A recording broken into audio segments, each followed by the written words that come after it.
Hola, hoy les vamos a contar un relato que nuestros abuelos nos han contado.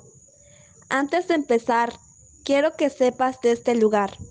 Ayapa es un pueblo pequeño y tranquilo, ubicado en el estado de Tabasco, en el sur de México. Es un pueblo de gente creyente y de muchas tradiciones, que se reflejan en sus fiestas, costumbres y su forma de vida. Ayapa es un pueblo que se enorgullece de sus culturas y de su historia, que se remontaba a los tiempos de los mayas. Así como mi pueblo es un pueblo creyente, también es un lugar donde se cree en brujerías, duendes y llorona. Es parte de su folclore y de los cuales se relatan muchas historias de terror y de misterio, que se ha transmitido de generación en generaciones, manteniendo vivo estas leyendas. Cuentan nuestros abuelos que en un día por la noche habría un eclipse y luna llena. La gente del pueblo se encerraron en sus casas apenas entraba la noche, pues se decía que esa noche era utilizada por brujos y duendes para hacer sus maldades. Por ello, los niños del pueblo no tenían permitido salir hasta tarde, pero una familia que vivía cerca de los montes descuidó a sus hijos. Ellos no sabían que esa noche era especial para los duendes.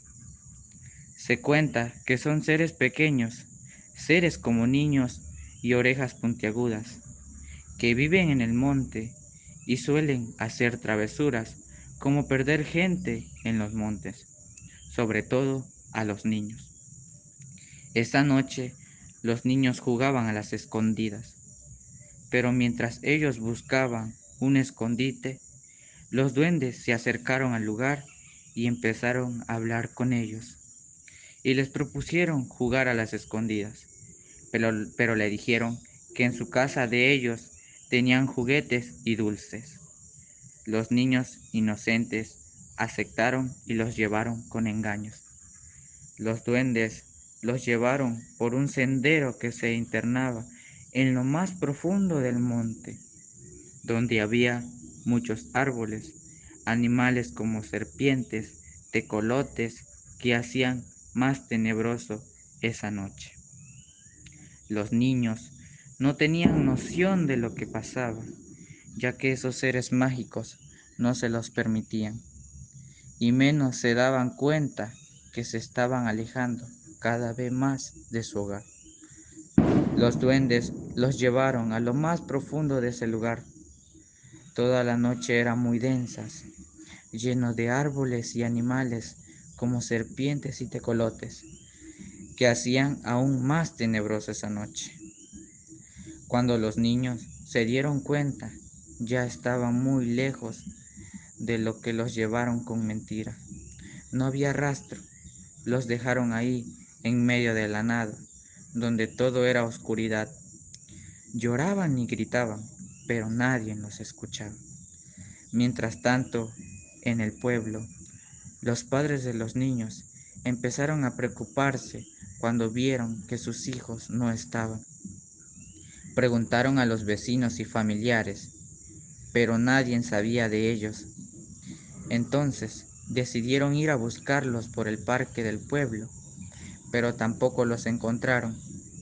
Siguieron buscando por el pueblo, por el río, por el campo, pero no había rastro de los niños. Fue entonces cuando se dieron cuenta de que algo malo había pasado.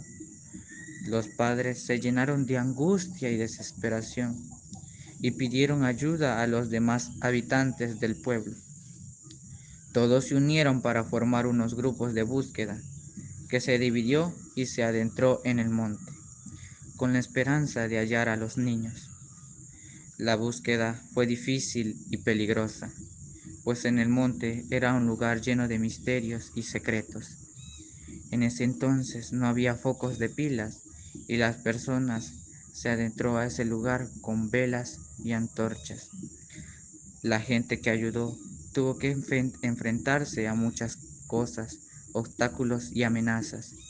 Entre ello, cuenta que el grupo donde iba mi abuelo llegaron a una hacienda de cacao que daba con un río y que a lo lejos escucharon lamentos, por lo que ya no querían seguir avanzando.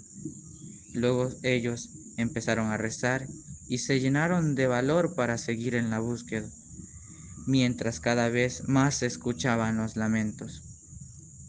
Continuaron caminando cuando a lo lejos del otro lado del río vieron a una mujer que caminaba por toda la orilla, con su vestido blanco, pero su rostro estaba cubierto por su pelo. Ellos no tuvieron miedo y solo la dejaron que siguiera su camino. Esa fue la única vez que mi abuelo vio a la Llorona. Mientras la gente que se quedó en el pueblo se tocó las campanas de la iglesia para alertar a la gente y se unieron a buscar y tiraban cohete para que los niños escucharan el sonido. Uno de los grupos escuchó los gritos de los niños y se dirigieron hacia el lugar de donde provenían y los encontraron sentados a los dos en un árbol de ceiba, abrazados, llorando y con mucho miedo. Esta es una historia que mis abuelos me contaron de sus vivencias cuando Ayapa no era un lugar tan poblado como ahora.